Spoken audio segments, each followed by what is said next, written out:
Hey everyone, welcome back. This is Dutch Dragon. This might look like another game of Europa Universalis 4 in a special mod or something, but I can assure you it's not. It's a new game, Crusader Kings 2. I haven't played it with you guys yet. I have played it off camera for many hours. And the game looks like Europa Universalis 4, but then in the Middle Ages. It looks the same, but it plays a little different. In Europa Universalis you play a country, in this game you play a person. I already picked the person I want to play, which is this guy, Hendrik of Brabant. I'll start the game in Iron mode so we can get some achievements and explain it as we go. Main goal of the game, I can tell you right away, there isn't any. Anything you want to do, you basically can do. So, who are we? We are this guy. We have a wife. She's named Adelheid. We have some stats, diplomacy, our military skill, stewardship, that's how well we handle money, our intrigue skill, so we can plot people or kill people, and our learning skill. It's pretty bad actually, although intrigue is alright. And we have one title. We are ruler of the county of Brabant. That's this area. You might wonder, like, what about all the other stuff? It's all white, why doesn't that belong to you? Well, the reason being, this is all the country, but we don't control the entire country. We only control a small piece of it. We control the castle of Leuven, that's my home. And within Brabant there are some more places. The city of Brussels, which will pay me tax. The bishopric of Mechelen, which will also pay me tax, unless they like the Pope more than me. And there's another noble lord, but this one is just a baron, so he has to pay homage to me in troops and money as well. Well, we are part of the country of the Holy Roman Empire, which is all this white stuff. Goes all the way down to Italy. But we're also part of something a bit smaller. If you click on Brabant again, you can see we are also part of the Duchy of Lower Lorraine. So all of this basically belongs to the same guy as well. So he's our main boss, but our boss has another boss, and that's the Emperor, who has Nassau as his capital. So in the game, we can basically do whatever we want. We can go hunting, we can cheat on our wife and create some bastards, we can kill our own son, try to kill our neighbors and take over their provinces. Everything's possible. And what you want to do is totally up to you. And it's all based on chance, so the roll of a dice. Now, there are some people who will help us with that. We have a chancellor, a marshal, a steward, a spy master, and a court chaplain. These guys can do things for us. So, for example, if we like to take over Breda and take over the main castle, we tell our chancellor, and I'll tell him that right now, to fabricate a claim on Breda. Now, in Europa Universalis, this would be pretty easy. You wait a year and the claim is finished. In this game, it's not that easy. Based on the guy's skill, you get a certain percentage, and that affects how quickly the claim will be made. In this case, we have a 14.2% chance every year. So, we could have a claim in like a day, if we're very lucky, but it could take us like 10 years as well. So it's all based on luck. The marshal can do several things as well. He can suppress a revolt, keeping people happy here. He can train troops. Every province can train troops, but with this guy you get a few extra. Or we can tell him to research our military tech. Note that we only have one place to send him, because that's the only place we have jurisdiction, which we own. So I'm going to send him here. Then the steward. We can give him a tax boost. Every city pays taxes, and with this they pay 50% more. Definitely want that. Then our spy master, he can scheme, so he can discover if people are making evil plans against me. We could set up a spy network, making our plans more effective if we want to strike others, or we can simply steal some tech. Gonna go with that. As you can see, currently there's nothing in range for us to steal tech from, so that will be useless. So instead I want him to, let's see. I want him to scheme in my own province, so if people plot against me, I'll be informed. Well, I have a chance of it being discovered anyway. And then there's my chaplain. He can convert my province to a new religion, but right now that's totally useless. I can have him invest in a more cultural tech, or I can improve the relations with my religious guys in this province, which right here is only one guy. So we go back to Brabant, we check on the church, check who's leading it. Oh, it seems they've changed that. And let's go to my... it's been a while since I played this. Where is it? Ah, there we go. So, right here we have Icebrand, who's the Bishop of Mechelen. He likes the Pope for 88 points out of 100. And he likes me as well, still a green number, so he's very happy with me. But not as happy as he is with the Pope, so the church guy will pay the Pope instead of me.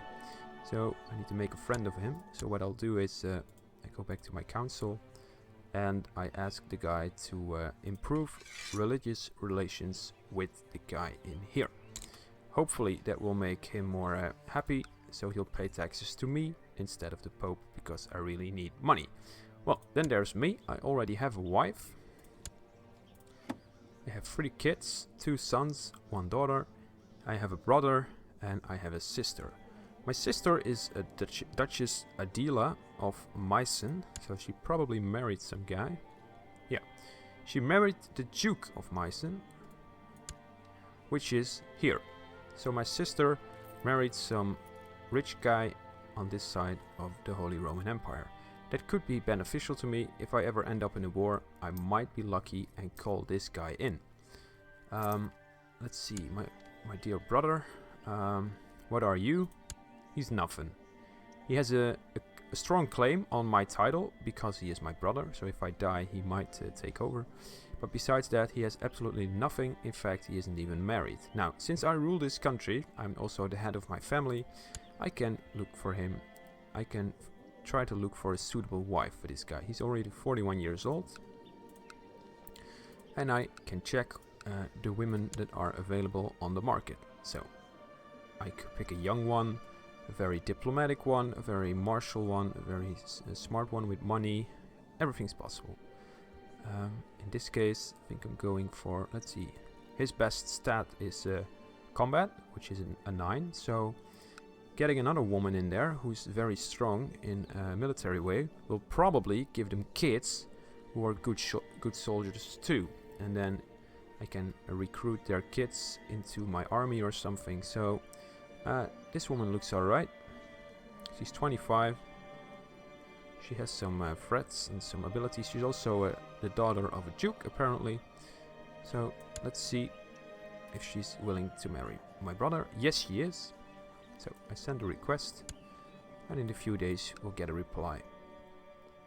Now, let's see. My character, Hendrik, we can give him an objective to focus on. So, for example, I can make him a better steward, so he'll get more money. I can make him a better ruler, that will also give us more money. This will also increase how my vassals think of me, at least the city ones. So in this case that would be Brussels. I can make him a better scholar, which will make him more researching.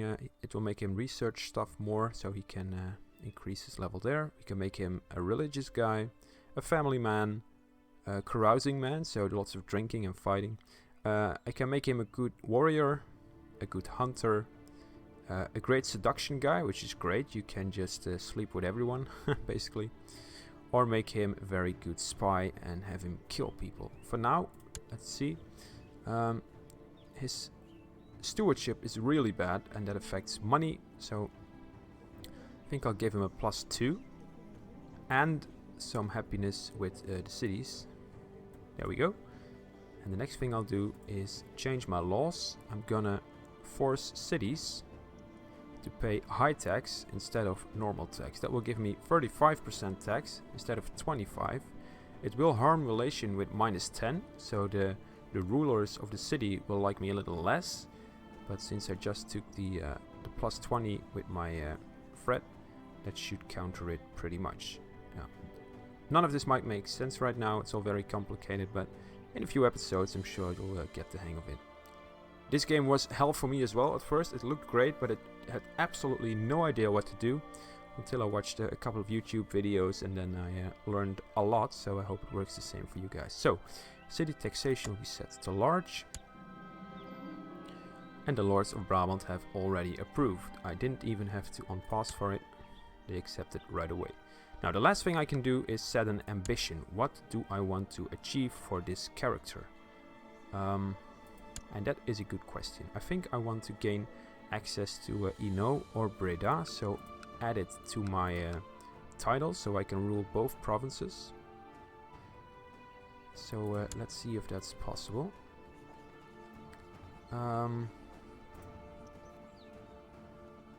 Let's see. I'm not even sure how to set my ambition. I think they changed a few things. So I'm gonna unpause instead. There we go. The game started. There will be loads of pop-ups every now and then. With loads of things that are interesting. As you can see, an army is already being raised here, and apparently we started with a war right away. King Philippe of France declared war. Oh, that's on pause right there. There's a war going on. The Holy Roman French de jure war over Ghent. So Ghent right here.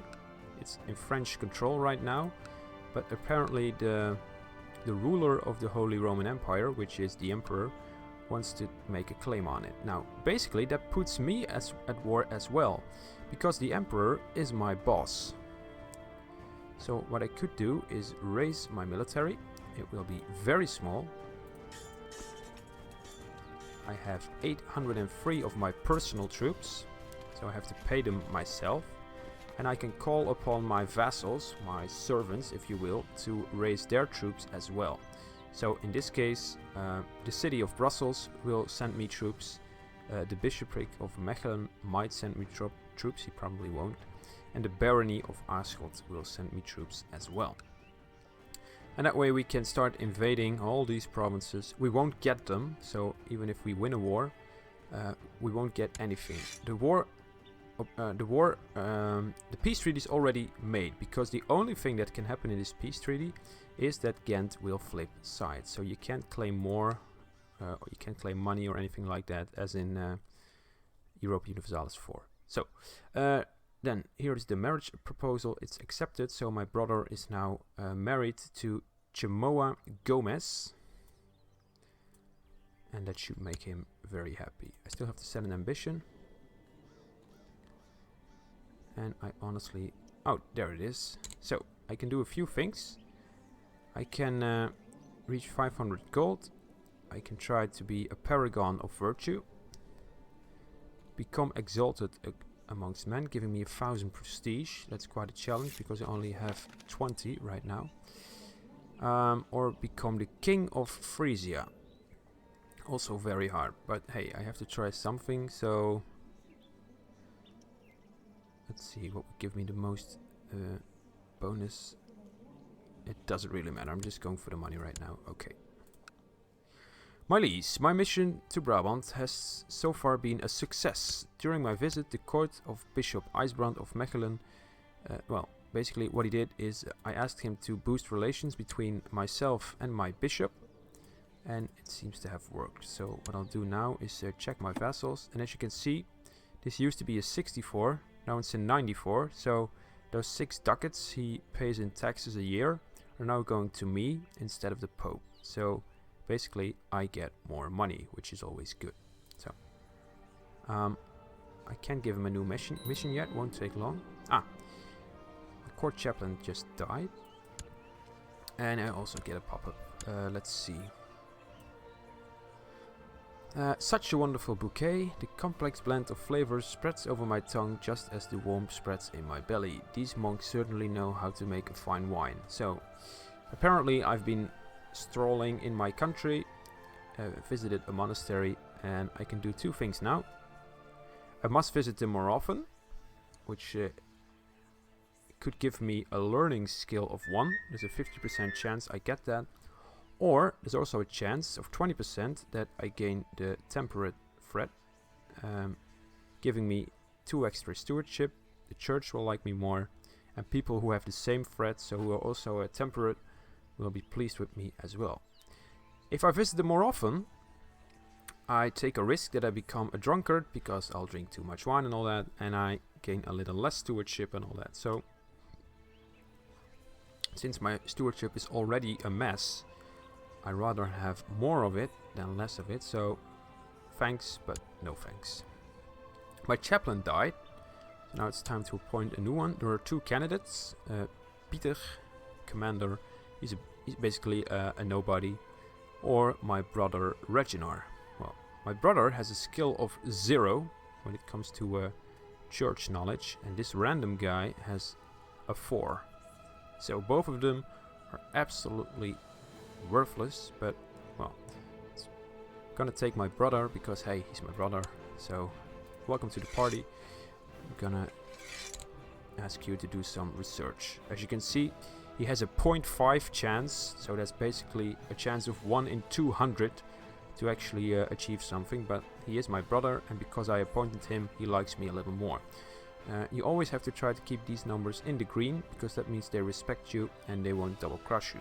Well, most of the time anyway. Speaking of double crossing, what I can do here is I can make a plot, like killing someone.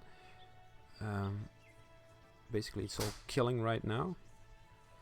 Because, for example, there's a barony here.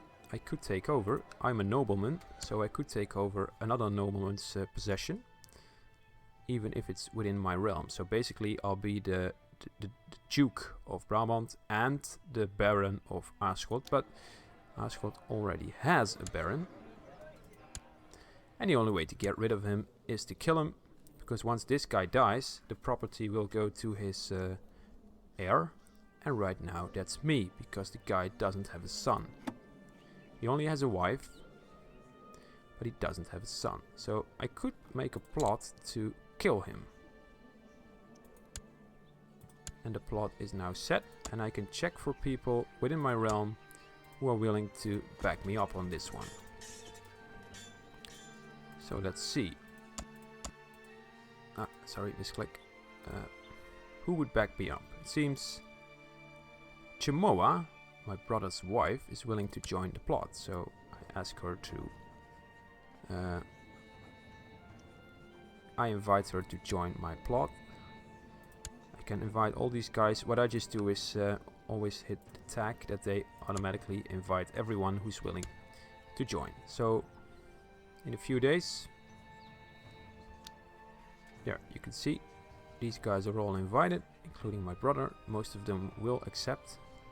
And once the plot power reaches 100, which it just did, plans will be made to kill him. Doesn't mean it will be a successful kill, but at least there'll be plans. There's also a risk.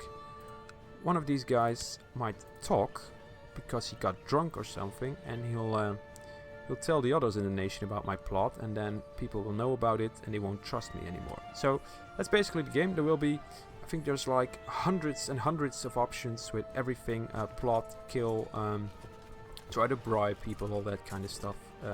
So that's what the game is all about. This was sort of a short introduction, and we already played a few days. I look very much forward to play some more. And if you like me to try certain things or do certain things, or like to know things about the game, all you have to do is send a comment at the bottom of this video, and I will respond. I look forward to the next one, guys. Thank you very much for watching, and see you then. Goodbye.